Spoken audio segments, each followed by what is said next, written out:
আল্লাহ রাব্বুল আলামিন বলেন, কুল ইয়া আইয়ুহাল কাফিরুনা লা আ'বুদু মা তা'বুদুন ওয়া লা আনতুম আবিদুনা মা আ'বুদ ওয়া লা আনা আবিদুম মা আবাদতুম ওয়া লা আনতুম আবিদুনা মা আ'বুদ লাকুম দীনুকুম ওয়ালিয়াদিন। জোরে বলুন আল্লাহু আকবার।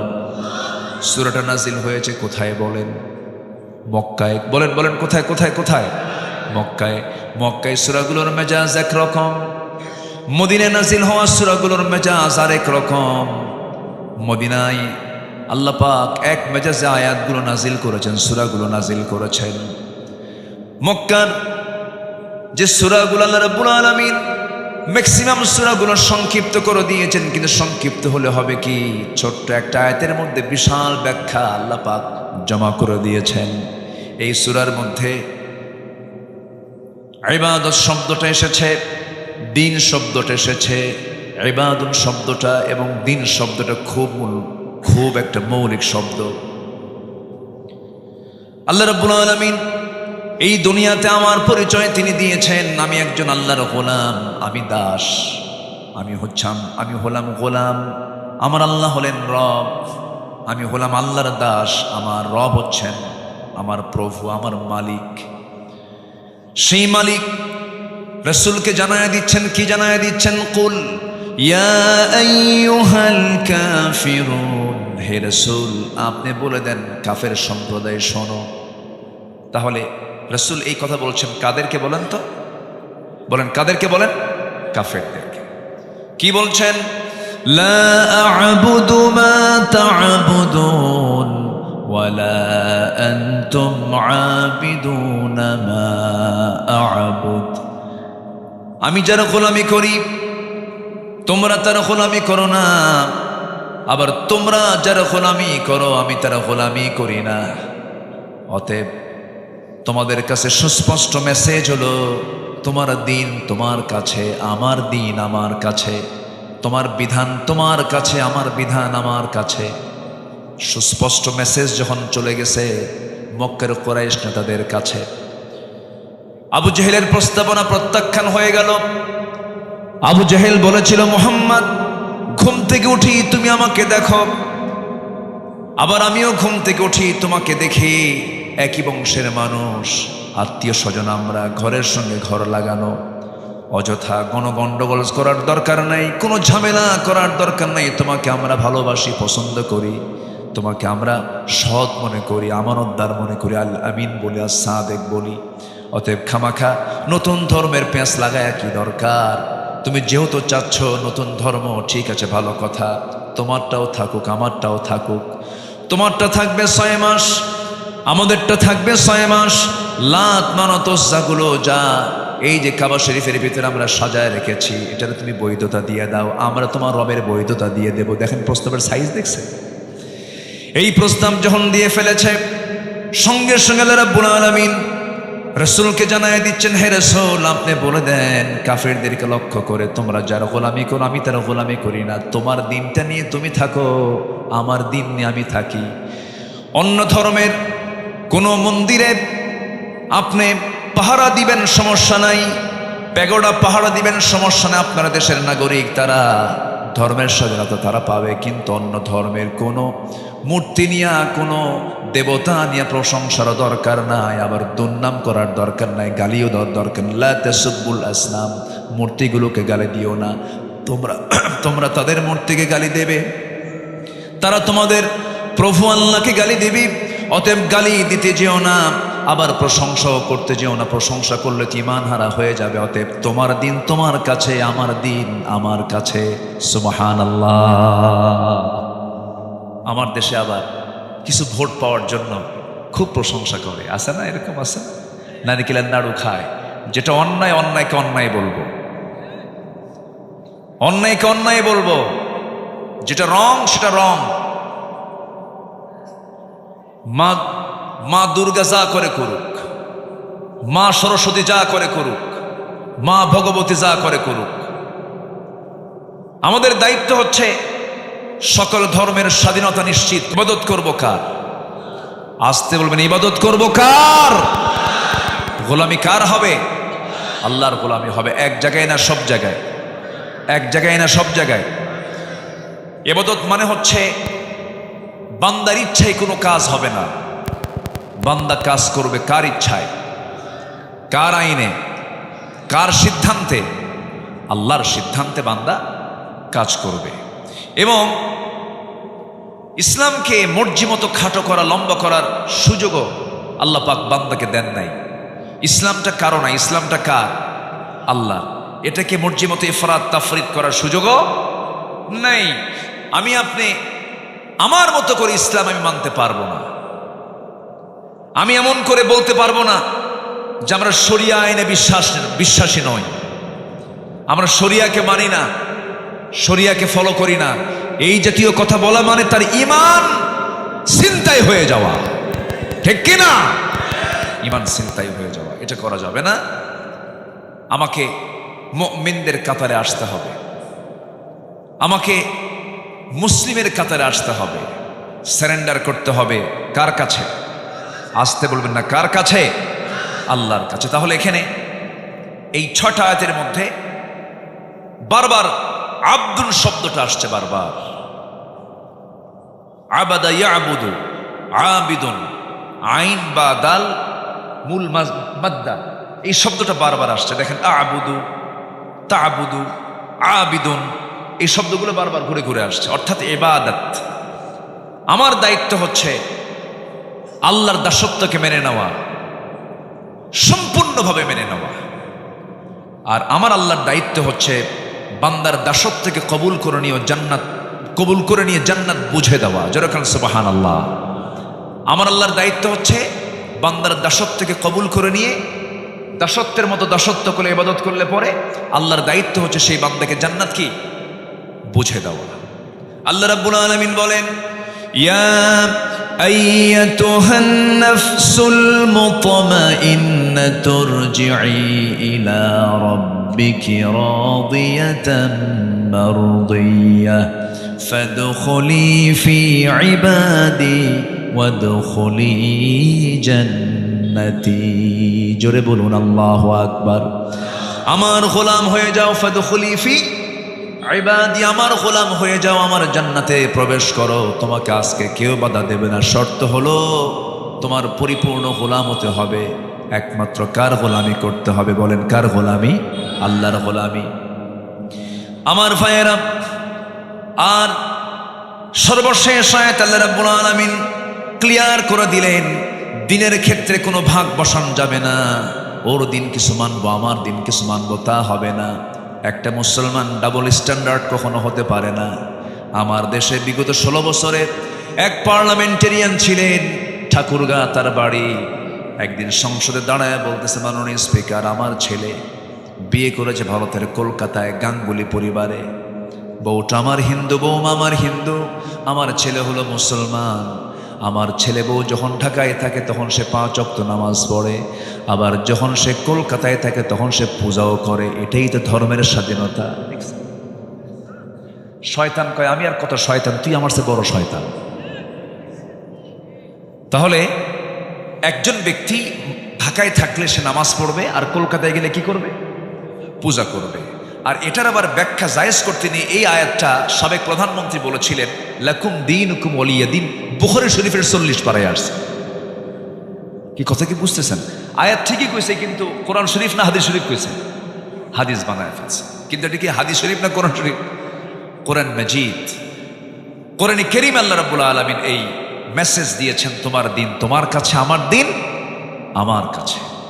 সম্মানিত ভাইয়েরা, এই অপব্যাখ্যাগুলো তারা দিল, আর দোষ দিয়েছে 16 বছর ধরে আমাদের ঘাড়ে, আমাদের কাঁধে।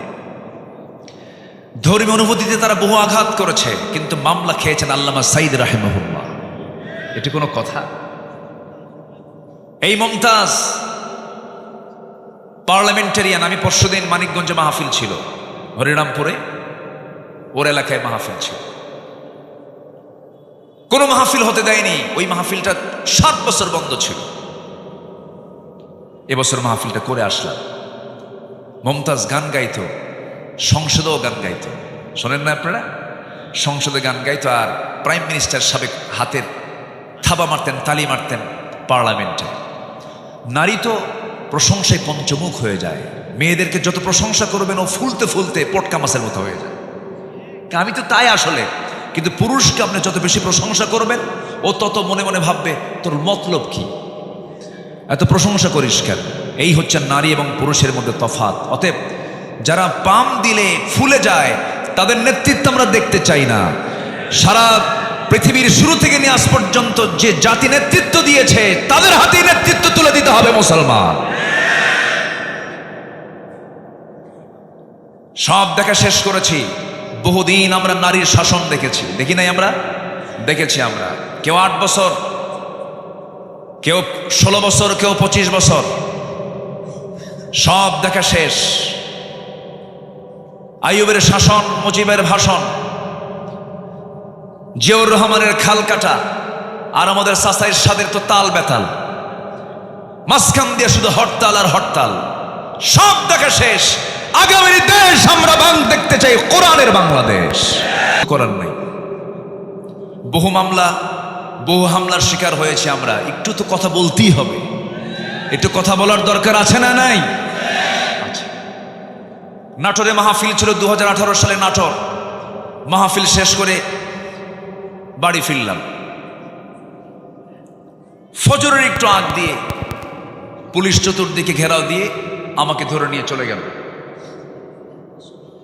লোকজন একটু আসবে, আস্তে আস্তে আসবে, সমস্যা নেই, আচ্ছা আসবে, জায়গা হয়ে যাবে ইনশাআল্লাহ, আল্লাহ সহজ করে দেন, জোরে বলি আমিন। এই সামিয়ানার ওই যে ওয়ালটা দিয়েছেন, এরপর আরো জায়গা নেই মহিলাদের, তাহলে জায়গা ছোট হয়ে গেছে। ডান সাইডে কিছু জায়গা আছে, আসবে ইনশাআল্লাহ, আসবে আসবে আসবে, সমস্যা নেই। 2018 সালে আমার দিকে তাকান। 2018 সালে নভেম্বরের মাঝামাঝি সময় আমাকে বাড়ি ঘেরাও দিয়ে আমাকে ধরে নিয়ে থানায় জমা করলো। আসামি একখান পাইছি।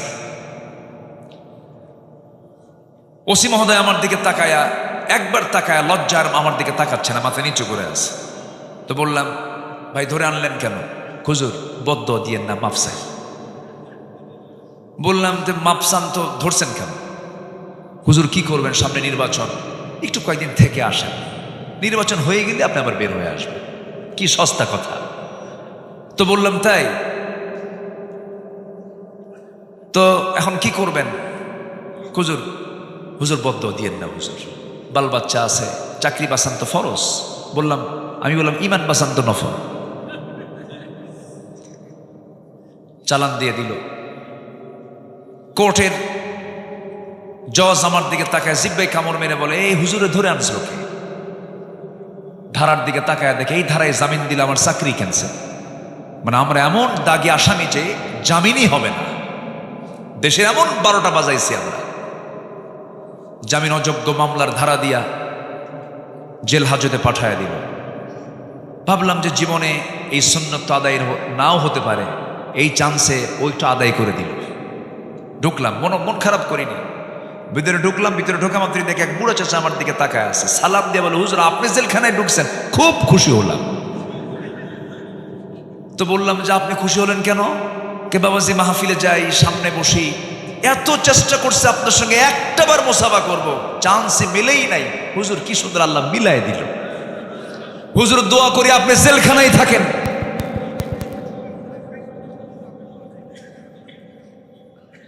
কথা কি বুঝতেছেন আপনারা? এরপরে বললাম, চাচা আপনি কেন জেলখানায়? বোমা হামলা। কি হামলা? বোমা হামলা। আমি নাকি বোমা হামলা করেছি? বলেন তো, 80 ঊর্ধ্ব বয়স লোকের হাতে যদি বোমা তুলে দিয়ে যদি বলা হয় বোমা মারো, ও কি জায়গায় মারবে না মাথায় পড়বে? এগুলি চলেছে। এই সমস্ত ষড়যন্ত্রের, এই সমস্ত অপকর্মের আজকে প্রায়শ্চিত্ত তারাই ভোগ করতেছে, আজকে তারাই ভোগ করছে। আল্লামা সাঈদ রাহিমাহুল্লাহ বলেছিলেন, আমার সম্মান নিয়ে যারা ছিনিমিনি খেলছে, আমাকে যারা বেইজ্জত করার জন্য চেষ্টা চালাচ্ছে, আল্লাহ তুমি জাতির সামনে তাদেরকে লেনটা করে দিও। কবুল হয়নি? কবুল হয়েছে কি না? কবুল হয়েছে। এজন্য ইবাদত করব, আমরা জুলুম করব না। জোরে বলি ইনশাআল্লাহ। ইবাদত করলে সম্মান কে দিবেন? আর জুলুম করলে লাঞ্ছিত অপদস্থ করবেন আল্লাহ নিজে। আমার বন্ধুগণ, কান লাগান, সময় অল্প, একটু মনোযোগ দিয়ে শুনবো। দুটো শব্দের ব্যবহার এই কোরআন, এই সূরার মধ্যে বেশি হয়েছে। একটা হলো ইবাদাহ, আর একটা হচ্ছে শেষে হলো দিন শব্দটা আসছে। দিনের ব্যাখ্যা যদি দিতে যাই, 19টা অর্থ খুঁজে পাওয়া যায়। দিন মানে হলো বিচার দিবস, দিন মানে হলো জীবন বিধান। দিনের অনেকগুলো অর্থ, অনেকগুলো শব্দের অনেকগুলো অর্থ বিভিন্ন জায়গায় বিভিন্ন শব্দ এসেছে। যেমন এখানে এসেছে লাকুম দীনুকুম ওয়ালিয়া দিন, আবার দিন শব্দটা আরেক জায়গায় আসছে। এই সবাই বলুন আর রহমানির রহিম মালিকি ইয়াউমিদ্দিন ইয়্যাকা না'বুদু ওয়া ইয়্যাকা নাস্তাঈন। জোরে বলুন আল্লাহু আকবার। আমার বন্ধুগণ, এখানে দিন মানে হলো জীবন বিধান। দিন মানে হলো একমাত্র দিন ইসলাম। ইসলাম ছাড়া অন্য কোনো কিছু দিনকে গ্রহণ করা যাবে না। আমি মুসলিম, আমাকে দিন লালন করতে হবে। সেই দিনটা থাকতে হবে এক জায়গায় না সব জায়গায়। আমার দেশে কি সব জায়গায় আছে নাকি? সব জায়গায় আছে, নামের সাথে আছে। শহীদুল ইসলাম, মফিদুল ইসলাম, মিজানুল ইসলাম, আরিফুল ইসলাম, ইসলামের শেষ নাই। কিন্তু নিজের নামের সাথে ইসলাম আছে। মুজাহিদুল ইসলাম কমিউনিস্ট পার্টির নেতা আছে কিনা? আছে কিনা? আছে কিনা বলেন। নাম হলো মুজাহিদুল ইসলাম, ওইদিকে কমিউনিস্ট পার্টির তিনি নেতা। কিন্তু না, আমি মুসলমান, আমার সঙ্গে ইসলাম থাকতে হবে। ব্রাহ্মণের ছেলে ব্রাহ্মণ হতে পারে, খ্রিস্টানের ছেলে খ্রিস্টান হতে পারে, বৌদ্ধের ছেলে বৌদ্ধ হতে পারে, কিন্তু মুসলমানের সন্তান মুসলমান হতে পারে না যদি তার মধ্যে ইসলাম না থাকে। ইসলাম থাকতে হবে 16 আনা। এই জন্য সেই দাসত্ব, সেই ইবাদত যদি আমি করতেও যাই, ইবাদত কবুলের কিছু শর্ত আছে। সেই শর্তটা হলো, ইবাদত কবুলের জন্য শর্ত হলো 10টা শর্ত। বলেন কটা শর্ত? 10টা শর্ত। শর্ট করে বলছি আমি, একটু মনোযোগ দিয়ে সবাই শুনবেন। সেই দাসত্ব যদি কবুল করে নিতে হয়, আমি আমার রবের যদি সন্তুষ্ট হাসিল করতে চাই, আমি তার বান্দা, সেই বান্দা হয়ে যদি আমার আল্লাহর সন্তুষ্টি হাসিল করতে চাই, শর্তগুলো পূরণ হলে পরেই দোয়াগুলো কবুল হবে, দাসত্ব কবুল হবে, ইবাদত কবুল হয়ে যাবে। 1 নাম্বার শর্ত হলো, যত মুনাফিকি আছে সমস্ত মুনাফিকি জীবন থেকে ধুয়ে মুছে সাফ করতে হবে। মুনাফিক তো আমার দেশে নাই। আমার দেশে মুনাফিক আছে?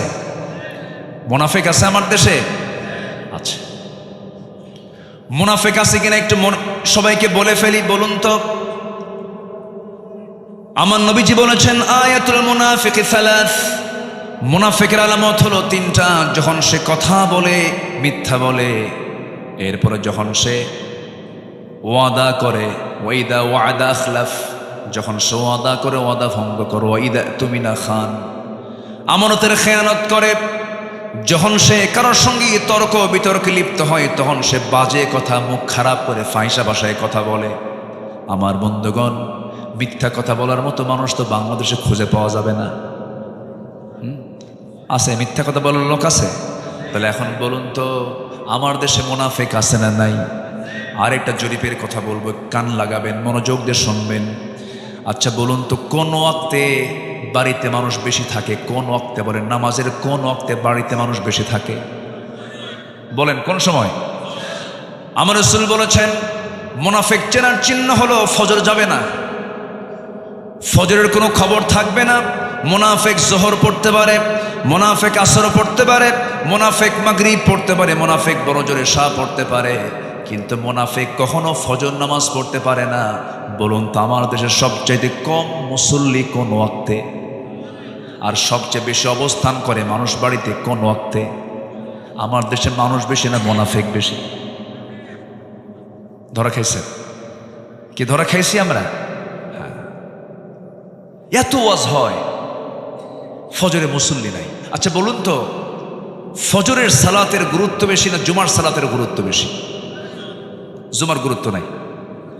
আজ থেকে জুমার গুরুত্ব আছে না নাই? আছে। দুটাই ফরজ, দুটাই ফরজ। কিন্তু ফজরের আল্লাহ রাব্বুল আলামিন বিশেষ ফজিলত দিয়েছেন। 65টা এক্সট্রা ফজিলত আছে ফজর নামাজের, 65টা। ফজরের 2 রাকাত সুন্নত নামাজ, রাকাতাই সালাতুল ফজর খায়রুম মিনাদ দুনিয়া ওয়া মা ফিহা। ফজরের 2 রাকাত সুন্নত এত দামি যে আল্লাহ তাআলা বলেছেন খায়রুম মিনাদ দুনিয়া ওয়া মা ফিহা, দুনিয়া এবং দুনিয়ার মাঝে যা আছে তার চাইতে বেশি দাম হলো ফজরের 2 রাকাত সুন্নতের দাম। তাহলে এখন বলুন,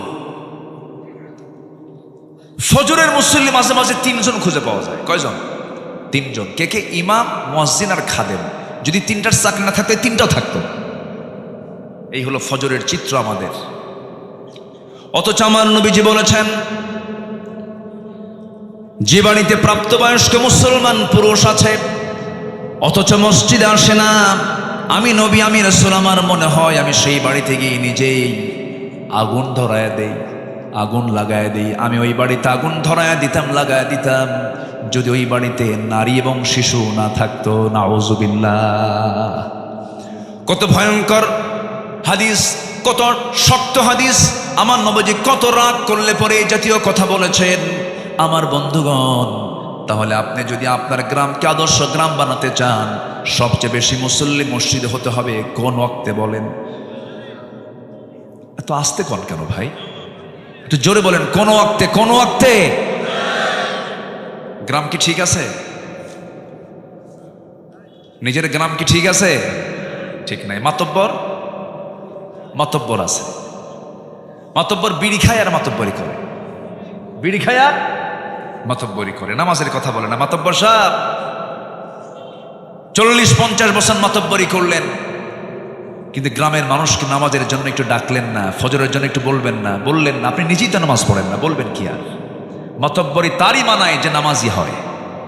আসতে কন কেন? মাতব্বরি করতে করতে বিড়ির নেশা ওঠে, আবার বাইরে বের হয়, আবার সামনে সামনে বিড়িও খায়। এমন মাতব্বরও আছে না নাই? আমরা সভ্য হতে পারিনি, এখন আমরা সভ্য হব কোরআন দিয়ে। জোরে বলি ইনশাআল্লাহ। তার সবার বাড়িতে মানুষ শুয়ে থাকে, কিন্তু ফজরের সময় মসজিদ ভরে না। এটা বড় বিপদের কারণ, বড় বিপদ। কোনো বরকত থাকবে না। বুরিকালি উম্মতি ফি বুকুরিহা। আমার রাসূল বলেছেন, আমার উম্মতের বরকতময় সময়টা হলো সকালবেলা। ফজরে মুসল্লি নাই, বুকটা খান খান হয় জানেন।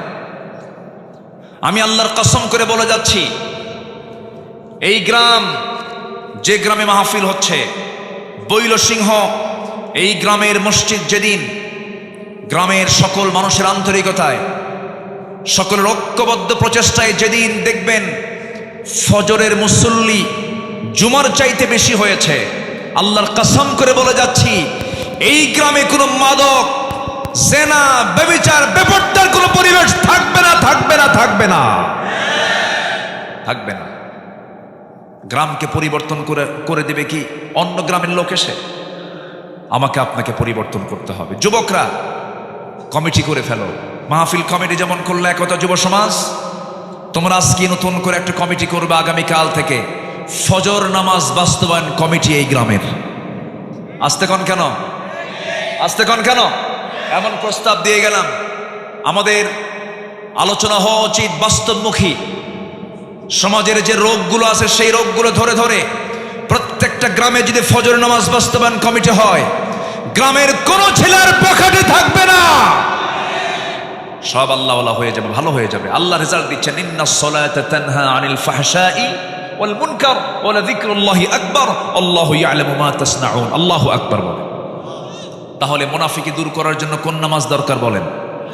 আরো জোরে বলেন, কোন নামাজ দরকার? ফজরের নামাজ দরকার। আল্লাহ রাব্বুল আলামিন বলেন, وَمِنَ النَّاسِ مَن يَقُولُ آمَنَّا بِاللَّهِ وَبِالْيَوْمِ الْآخِرِ وَمَا هُمْ بِمُؤْمِنِينَ। মানুষের মধ্যে কিছু মানুষ আছে যারা বলে ঈমান এনেছি, পরকালকে বিশ্বাস করে নিয়েছি, কিন্তু তারা প্রকৃত মুমিন নয়। ওয়াইদা কামু কুসালা, নামাজে হেলে ধুলে দাঁড়ায়, তাদের ধ্বংস কামনা করেছেন মহান রব্বুল আলামিন। ওরা প্রকৃত মুসল্লি নয়, ওরা হলো মুনাফিক। ওরা ফজর পড়ে না, মাঝে মাঝে জোহরে যায়, পথটাকে ঠিক রাখার জন্য।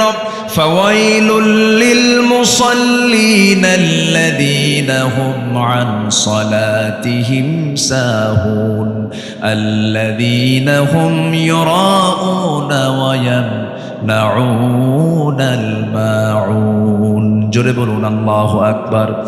ওই সমস্ত মুসল্লির ধ্বংস, ওই সমস্ত মুনাফিক মুসল্লির ধ্বংস যারা অবহেলা করে নামাজ পড়ে, লোক দেখানো নামাজ পড়ে, প্রয়োজনীয় ব্যবহৃত জিনিসগুলো দেয় না। প্রতিবেশী চলে গেছে, দাটা দাও তো দাটা দেয় না, কাশি দাও তো কাশি দেয় না। এমন প্রতিবেশী মনে হয় বাগমারায় নাই। আসতে বলবেন না আছে না নাই বলেন। প্রতিবেশীকে যে কষ্ট দেবে আল্লাহ তাকে জান্নাত দেবেন না। আমার রাসূল বলেছেন, আমার উম্মতের যদি কষ্ট না হতো প্রতিবেশীকে আমি সম্পত্তির ওয়ারিস বানায় দিতাম। ওয়ায়ামনাউনাল মাউন। আমার বন্ধুগণ, অনেক লোক আছে দেখবেন যে প্রতিবেশীর সঙ্গে একটু গন্ডগোল হয়ে গেছে, তার ঘরটা, তার ঘরের পেছনে রাস্তা নাই, তার জায়গা দিয়ে যেতে হয়। একটু গন্ডগোল লাগলে খোঁটা গাড়ে, কি গাড়ে, কি গাড়ে, খোঁটা মারে, খোঁটা খোঁটা, হাঁটতে দেয় না। এরকম খোঁটা মারা কি বাগমারায় আছে? আছে? জমিনটা কার? আজ থেকে জমিনটা কার? আর ওই খোঁটা গেড়ে বাধা দিল কার বান্দাকে? বলেন কার বান্দাকে? জমিনও আল্লাহর বাধা দিল আল্লাহর বান্দাকে। তুমি কত বড় শক্তিশালী হয়েছ, করা যাবে না এগুলো। পৃথিবীর কোন মানুষের ক্ষমতা নাই বান্দাকে আটকিয়ে রাখে। বান্দা রাস্তা কখনো বন্ধ করতে পারে না। রাসূল বলেছেন, যে ব্যক্তি কারোর জন্য রাস্তা বের করে দিবে আল্লাহ তার জন্য জান্নাতের রাস্তা বের করে দিবেন। জোরে বলেন সুবহানাল্লাহ। আমি কোরআন চর্চা করে যতটুকু বুঝেছি, আমি যতটুকু ভাঙ্গা চোরা, এলেম কালাম তো তেমন নাই। মানুষ আমার ডাকে শুধু বসায় দেয় বড় জায়গায়, কিন্তু সেই বড় জায়গার যোগ্যতা আমি রাখি না। আমি আব্দুল্লাহ আমিন, খুবই ছোট্ট নগণ্য আদনা একজন গোলাম। কিন্তু ছোট্টবেলায় বাবার সঙ্গে যখন হাঁটে যেতাম, আগে ওই মিটারে মাপ হতো না, ডিজিটালে মাপ হতো না, আগে মাপ হতো দাড়ি পাল্লায়। তো দাড়ি পাল্লার বাটখারাগুলো মেলাগুলো থাকতো। সবচেয়ে বেশি বড় ওজন যেটা 10 কেজি, নিচে 5 কেজি, তার উপরে 2.5 কেজি, তার উপরে 2 কেজি, তার উপরে 1 কেজি, তার উপরে 1000 গ্রাম, তার উপরে 500 গ্রাম, তার উপরে এরপরে 200 গ্রাম, 100 গ্রাম, 50 গ্রাম, 25 গ্রাম। সেই ওই 25 গ্রামটা সবার উপরে রাখে, আমি হলাম সেই মাত্র 25 গ্রাম। কিন্তু সবাই আমাকে উপরে রাখে। কিন্তু এলেম কালাম তেমন ওজন টোজন নাই, এলেম কালাম তেমন নাই। কিছু কথা বলি, কিন্তু চেষ্টা করি কোরআনের মূল নির্যাস কথা বলার জন্য। কারণ আল্লাহ তাআলা আমার এই কথার ব্যাপারে একদিন প্রশ্ন করবেন কিনা বলেন, করবেন কিনা বলেন, করবেন কিনা বলেন। আল্লাহর কসম, দিল থেকে কথা বলার চেষ্টা করি। দয়া করে ফজর নামাজকেও ছাড়বেন। ফজর নামাজ ছাড়লে সে কিসের কাতারে চলে যাচ্ছে বলেন, বলেন কিসের কাতারে চলে যাচ্ছে? তাহলে আমরা কাফিরুন হব, মুনাফিকুন হব না মুমিনুন হব বলেন? তাহলে আজকে কোন সূরা শুনতেছি? কাফিরুন কি কাফের হওয়ার জন্য শুনতেছি? কি হওয়ার জন্য? মুমিন হওয়ার জন্য।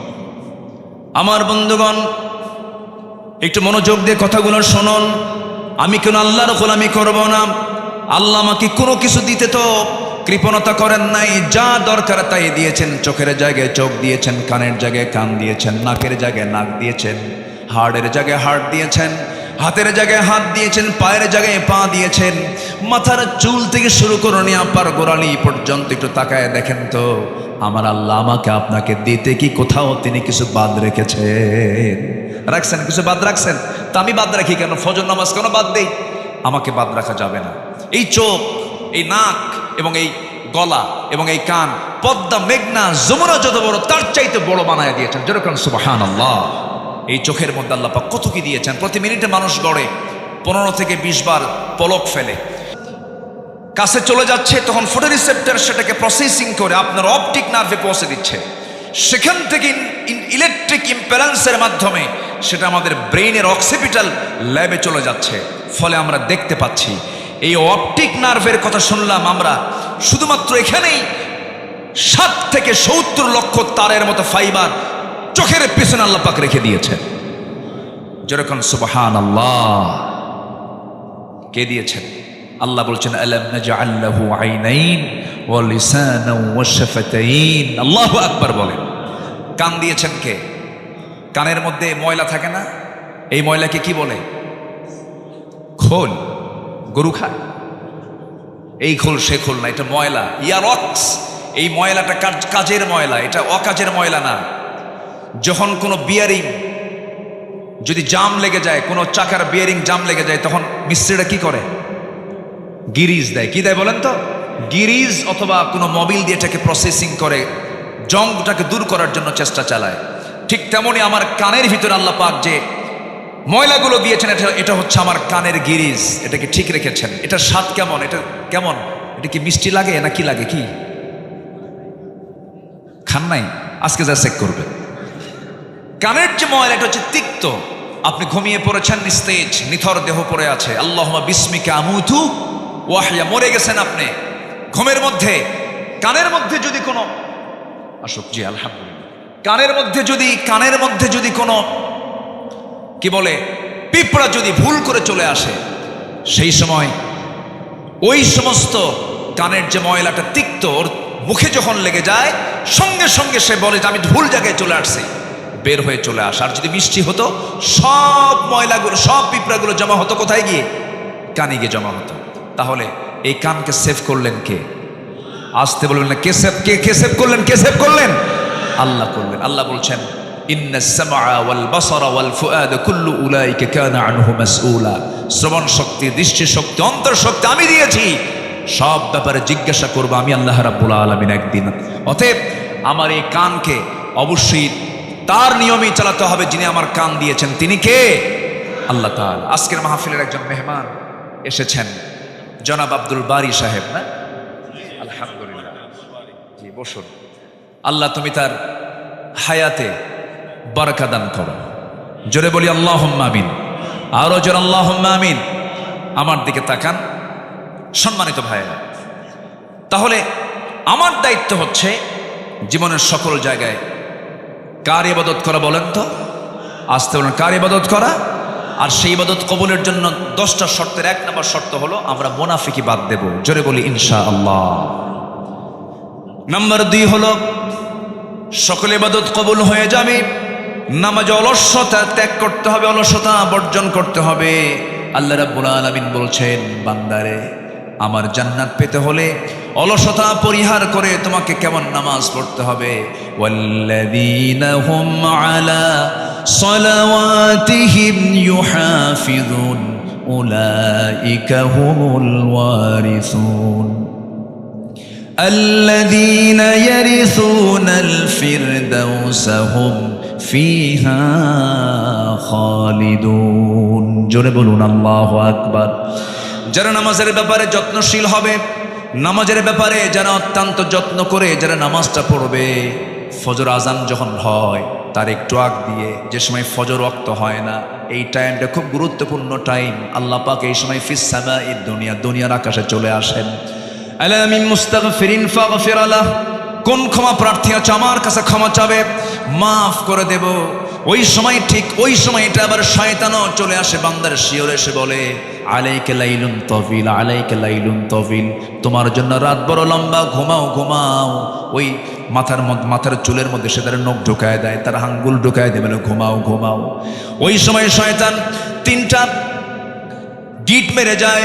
ওই 3টা গিট যদি কেউ ছোটাতে চাও, রাসূল বললেন 3টা আমল করবে। সেই সময় তোমার আমল হলো মুনাফিকের কাতার থেকে তোমার নামটা যদি মিশে নিতে চাও, ওই সময় তোমার 3টা কাজ, 3টা গিট ছোটাবে। 3টা কাজের মধ্য দিয়ে, 3টা আমলের মধ্য দিয়ে নাম্বার 1 হলো নিজের পিঠটা বিছানার সঙ্গে থেকে তুমি উঠায় নিবা, পৃথক করে ফেলবে, 1 নাম্বার গিট চলে যাবে।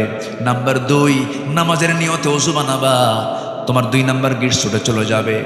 এরপরে নামাজের নিয়তে তুমি ওযু বানায়া মসজিদের দিকে রওনা দেবে, কদমে কদমে নেকি লেখা শুরু হয়ে যাবে, নামাজে দাঁড়াবে, নামাজটা আদায় হয়ে যাবে।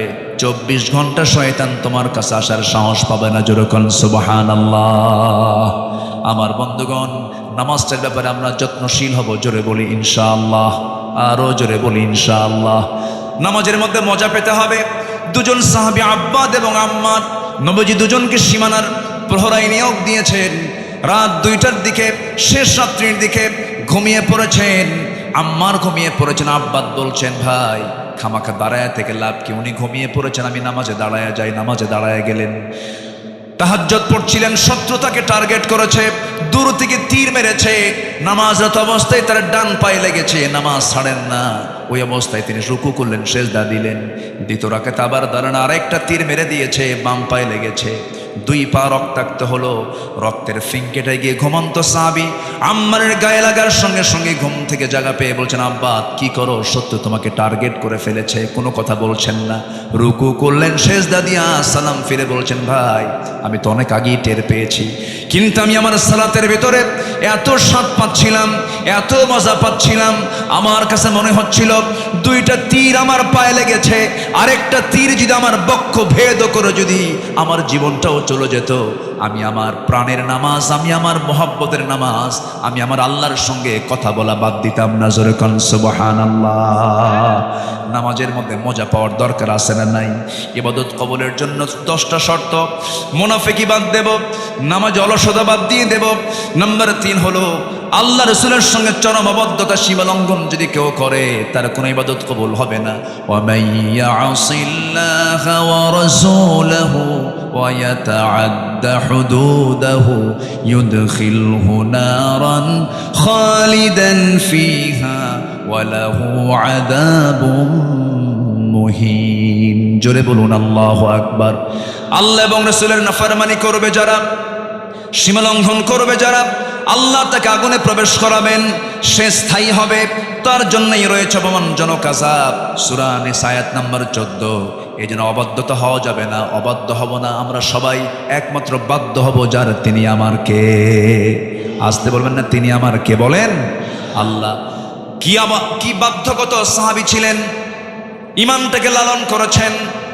কি পরিমাণ ইমানের গভীরতা থাকলে পরে, কি পরিমাণ ইমানের অবিচলতা থাকলে পরে দুনিয়ার সব কিছু উজাড় করে দিয়েছেন, সব কিছু ছেড়ে দিয়া তার ইমানটাকে লালন করেছেন, নবীর আনুগত্য করেছেন, আল্লাহর আনুগত্য করেছেন। এই মুহূর্তে একজন সাহাবীর কথা মনে হয়ে গেল। মক্কা এবং মদিনার ঠিক মাঝখান বরাবর তার বাড়ি। এই মক্কা মদিনার ঠিক মাঝখান বরাবর বাড়ি। ইয়াং টকবকে যুবক, বাপ জন্মের পূর্বেই মারা গেছে, জন্মের পরপরই চাচার কাছে মানুষ হয়েছেন সেই সাহাবী। নবীর দাওয়াত তার কানে গেল, কালেমা পড়লেন। চাচার কানে সংবাদ গেছে ভাতিজা কালেমা পড়েছে। সঙ্গে সঙ্গে চাচা ডাক দিয়ে বলে, তলব করে বলে, ভাতিজা শুনলাম তুমি নাকি দিন গ্রহণ করেছো। সঙ্গে সঙ্গে তিনি বলছেন, দিন তো একটাই, সেটা হলো কার দিন? কার দিন বলেন?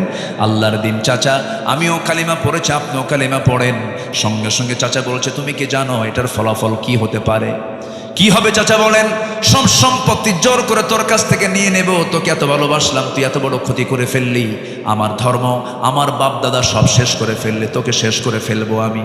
সঙ্গে সঙ্গে বলছেন, ও চাচা, সম্পত্তির আপনি হুমকি দিচ্ছেন, আমাকে জোর করে নিতে হবে না আমার কাছ থেকে, আমি বিনা শর্তে সমস্ত সম্পত্তি দিয়ে দিলাম, তবু আমি ঈমান হারা হব না, নবীর অবাধ্য হব না, আল্লাহর অবাধ্য হব না। ওয়া ইয়াসিল্লাহু ওয়া রাসূলাহু ওয়া ইয়াতাআদ্দা হুদুদাহু, সেই পক্ষে আমি যাব না, সেই সীমালঙ্ঘন আমি করব না। সঙ্গে সঙ্গে চাচা তাকে ধরে ফেলে, কলার ধরে টান মেরে জামা টেনে ছিঁড়ল, জোর করে লুঙ্গিটা পর্যন্ত খুলে নিয়া ঘাড় ধাক্কা দিয়া রক্তাক্ত করে সেই জায়গা থেকে বের করে দেওয়ার পরে বলছে, চলে যা। উলঙ্গ হয়ে বাইরে বের হয়ে দুনিয়াটা অন্ধকার দেখছিলেন। মার দরজায় গিয়ে বলছেন, মা দরজা খোলো। দরজা খোলা হলো। বলছে, মা আমার দিকে তাকাইও না, ঈমান এনেছি, নবীর আনুগত্য করেছি, আমার চাচা আমার পরনের লুঙ্গিটা পর্যন্ত খুলে নিয়েছে। ও মা দেখো তো ঘরের মধ্যে কিছু আছে নাকি। এক খণ্ড কাপড় তাকে দেওয়া হলো। এক খণ্ড কাপড়টা পরে কোনো মতো সতরটা ঢেকে ঢুকে মার কাছ থেকে বলছেন, মা বিদায় দিয়ে দাও, দুনিয়ার সব ছাড়বো কিন্তু আমি আমার আল্লাহ রাসূলকে ছাড়বো না। জোরে কোন সুবহানাল্লাহ। চললাম মদিনার দিকে, মদিনায় রওনা করলেন, মদিনায় চলে গেলেন। পায়ে হেঁটে হেঁটে শীতকাল থরথর করে কাঁপতেছিলেন, গোটা গায়ে শুধু এক খণ্ড কাপড় দিয়ে শুধু সতরটা ঢাকা। নবীর দরজায় গিয়ে নক করলেন, নবীজি দরজা খুলেই দেখেন গায়ে কাপড় চোপড় নাই। ভিতরে ঢুকলেন, নবীর ব্যবহৃত দুটা জুব্বা মোবারক আমার নবী নিজ হাতে দিয়ে বলছেন, যুবক জুব্বাটা নাও, তাড়াতাড়ি গায়ে দাও, ঠান্ডা লেগে যাবে তোমার। জুব্বা পরা শেষ করলেন। রাসূল বলছেন, যুবক ঘটনা কি? সব খুলে বললেন। সঙ্গে সঙ্গে জানাজার আয়োজন করো। আব্দুল্লাহর জানাজার দায়িত্ব আমি কাউরে দেব না, আমি রাসূল নিজে তার জানাজার দায়িত্ব কাঁধে নিয়ে নিলাম। জানাজা শুরু হয়ে গেছে, নবীজি জানাজা পড়ায়া দিলেন। জানাজা শেষ হওয়ার পরে আমার রাসূল বলছেন, সাহাবীরা আমার আব্দুল্লাহর কবরটা কোথায় খনন করেছো হুজুর? ওই 2 পাহাড়ের চিপায় করেছি, আমারে নিয়ে যাও। রাসূল চলে গেলেন, কবরের সামনে দাঁড়ালেন। কবরের সামনে দাঁড়ায় বলছেন, সাহাবীরা রে, আমার আব্দুল্লাহর কবরে আমি আজকে কাউকে নামতে দেব না, আমি রাসূল নিজে নামবো। রাসূল নিজে নামলেন। নামার পরে বলছেন, আবু বকর ডানে নামো, ওমর বামে নামো। আমার নবীজি দুহাত আগায় দিলেন। দুহাত আগায় দিয়ে বলছেন, ও আমার সাহাবীরা, আমার কলিজার টুকরা আব্দুল্লাহকে আমার হাতে তুলে দাও। আমার নবীজি আব্দুল্লাহর লাশটা তিনি হাতে নিলেন। বলছেন, আবু বকর ধরো, ওমর ধরো। 3 জন মিলে কবরে শোয়া দিয়া নবীজি বুকের উপরে হাত রেখে বলছেন, আরশের মালিক আল্লাহ, এই মুহূর্ত পর্যন্ত আমি আব্দুল্লাহর উপরে সন্তুষ্ট আছি, রাজি আছি। তুমি আমার আব্দুল্লাহ, কলিজার টুকরা আব্দুল্লাহ রে মাফ করে দাও। পাশে দাঁড়িয়ে থাকে একজন সাহাবী, সাদ ইবনে আবি ওয়াক্কাস রাদিয়াল্লাহু তাআলা আনহু, যে সাহাবী এত বড় আল্লাহওয়ালা ছিলেন, সমুদ্র ঝাঁপ দিয়েছেন ঘোড়া সহ, ঘোড়ার একটা পায়ের খুর পর্যন্ত ভেজে নাই। এত বড় আল্লাহওয়ালা একজন সাদ বিন আবি ওয়াক্কাস চিৎকার মেরে বলছেন, ও আকাশের মালিক আল্লাহ, আজকে আমি জীবিত সাদ যদি এই জায়গায় না দাঁড়ায় থেকে যদি ওই কবরের বাসিন্দা হতে পারতাম, জীবনটা বড় প্রসন্ন হতো, ভাগ্য আমার বড় খুলতো। কারণ যে কবরবাসীকে বিদায় জানানোর জন্য, যে কবরের মধ্যে পৃথিবীর সেরা 3 জন তাকে দাফন করার জন্য নেমে যায়। আমার বন্ধুগণ, এত সম্মান, এত ইজ্জত, এত মর্যাদা বাড়ার যে মূল কারণ, সেটা হলো নিঃশর্তভাবে ওই সমস্ত ব্যক্তিগুলো আনুগত্য করেছেন কার? দাসত্ব করেছেন কার? এবং একমাত্র আনুগত্য করেছেন মুহাম্মদ সাল্লাল্লাহু আলাইহি ওয়াসাল্লামের। নাম্বার 4 হলো ইবাদত কবুল হবে আল্লাহর সঙ্গে শিরক যদি না করি। নাম্বার 5, সামনে পেছনে যারা পরনিন্দা করবে তাদের কোনো ইবাদত কবুল হবে না। ওয়াইলুল লিকুল্লি হুমাযাতিল লুমাযাহ আল্লাযী জামা'a মালান ওয়া আদ্দাদা। নাম্বার 6 হলো আল্লাহকে ভুলে থাকা, মন্দ কাজের আদেশ করা। আল মুনাফিকুনা ওয়াল মুনাফিকাতু বা'দুহুম মিন বা'দ ইয়া'মুরুনা বিল মুনকারি ওয়া ইয়ানহাউনা আনিল মা'রুফ ওয়া ইয়াকবিদুনা আইদিয়াহুম নাসুল্লাহা ফানাসিয়াহুম ইন্নাল মুনাফিকিনা হুমুল ফাসিকুন। জোরে বলুন আল্লাহু আকবার। যারাই মুনাফিক তারাই ফাসিক। কে বলছেন? বলেন কারা বলেন। যারা মুনাফিক হয় তারা আবার কি হয়? তাহলে মুনাফিক যে হবে সে আরেকটা লকব পাবে, তার নাম কি? ফাসিক। সে কি হয়ে যাবে বলেন তো? ফাসিক। যে মুনাফিক সে আবার কি? ফাসিক হয়ে যাবে। নাম্বার 7 হলো শয়তানের যারা পদাঙ্ক অনুসরণ করবে, কোনো দাসত্ব, কোনো ইবাদত তার কবুল হবে না। ইয়া আইয়ুহাল্লাযীনা আমানু লা তাত্তাবিউ খুতুওয়াতিশ শাইতান ওয়া মান ইয়াত্তাবিউ খুতুওয়াতিশ শাইতানি ফাইন্নাহু ইয়া'মুরু বিল ফাহশাই ওয়াল মুনকার। জোরে বলুন আল্লাহু আকবার। শয়তান আছে না নাই বলেন? আসতে বলবেন না, আছে না নাই? বাগমারা মনে হয় চেনে না। বাগমারা চেনে? শয়তান চেনে বাগমারা? শয়তান জান্নাতও চিনে। আমার আব্বা আদম এবং হাওয়াকে ফাওয়াসওয়াসা লাহুমা ফাযাল্লাহুমা শাইতান, জান্নাতে গিয়ে যদি আমার আব্বা আম্মাকে যদি ওয়াসওয়াসা দিতে পারে, তাহলে বাগমারার এই এলাকা মনে হয় শয়তান কোনোদিন আসে নাই। কি আছে কিনা বলেন? এবং তার এজেন্টও আছে না নাই? তার এজেন্ট তারাই যাদের ফজর নামাজ উঠতে কষ্ট হয়। সবাইকে ফজর পড়বেন, সবাইকে এই গ্রামে ফজর বাস্তবায়ন কমিটি বাস্তবায়ন করবেন ইনশাআল্লাহ। কারা ফজর নামাজ পড়বেন, 5 ওয়াক্ত নামাজ পড়বেন? কারা হাত উঁচু করে দেখান মুসলমান। চিৎকার মেরে বলি, ইয়া আল্লাহ, আমাদেরকে ফজর, জোহর, আসর, মাগরিব, ইশা 5 ওয়াক্ত সালাত জামাতের সাথে আদায় করার তৌফিক তুমি আল্লাহ দিয়া দাও। জোরে বলি আমিন। আরো জোরে আমিন, আরো জোরে আমিন। নাম্বার 8, ইবাদত কবুলের শর্ত রিয়া বা লোক দেখানো ইবাদত যারা করবে তাদের কোনো ইবাদত কবুল হবে না। ইন্নাল মুনাফিকিনা ইউখাদিউনা আল্লাহ ওয়া হুয়া খাদিউহুম وإذا قاموا إلى الصلاة قاموا كسالى يراءون الناس ولا يذكرون الله إلا قليلا জোরে বলুন আল্লাহু আকবার। নাম্বার 9 হলো কুফরি যারা করবে তাদের কোন ইবাদত কবুল হবে না। ইন্নাল্লাযীনা কাফারু লান তুগনিয়া আনহুম আমওয়ালুহুম ওয়ালা আওলাদুহুম মিনাল্লাহি শাইআ ওয়া উলাইকা হুম ওয়াকুদুন নার। জোরে বলুন আল্লাহু আকবার। সর্বশেষ হলো নাম্বার 10, যেহেতু সূরা কাফিরুনের ভিতরে আল্লাহ রাব্বুল আলামিন ইবাদত নিয়ে কথা বলেছেন, দাসত্বের কথা বলেছেন, ওই সমস্ত বান্দার দাসত্ব কখনো কবুল হবে না, ইবাদত কখনো কবুল হবে না। 10টা শর্ত যদি থেকে যায়, এই 10টা শর্ত পূরণ করলে পরে, বাদ দিলে পরে আল্লাহ রাব্বুল আলামিন কবুল করবেন। আল্লাহর সাথে মিথ্যা দৃঢ় অঙ্গীকার করে আবার তবজ্ঞার সঙ্গে যারা ভঙ্গ করবে, আল্লাহ রাব্বুল আলামিন তাদের কোনো ইবাদত কবুল করবেন না। আল্লাহ রাব্বুল আলামিন এই সবাইকে 10টা শর্ত পূরণ করার তৌফিক দান করুন। জোরে বলি আমিন, আরো জোরে আমিন, আরো জোরে আমিন। আমার মা বোন যারা আসছেন তাদের জন্য 3টা মেসেজ। নাম্বার 1, 5 ওয়াক্ত নামাজ। নাম্বার 1 কি বলেন তো, কয় ওয়াক্ত নামাজ? নাম্বার 2 হলো মেয়েরা কাজ শুরু করবে আগে না তেলাওয়াত করবে আগে? বলেন বলেন বলেন, দিন শুরু হবে কাজ দিয়া না তেলাওয়াত দিয়া? আগে নামাজ, এরপরে কি বলেন? তেলাওয়াত। যে বাড়িতে তেলাওয়াত থাকবে সে বাড়িতে কোনো রোগ শোক আসবে না। আল্লাহু আকবার বলেন। তেলাওয়াত, মেয়েদের তেলাওয়াত যে বাড়িতে আছে সেই বাড়িটা শান্তির জায়গা।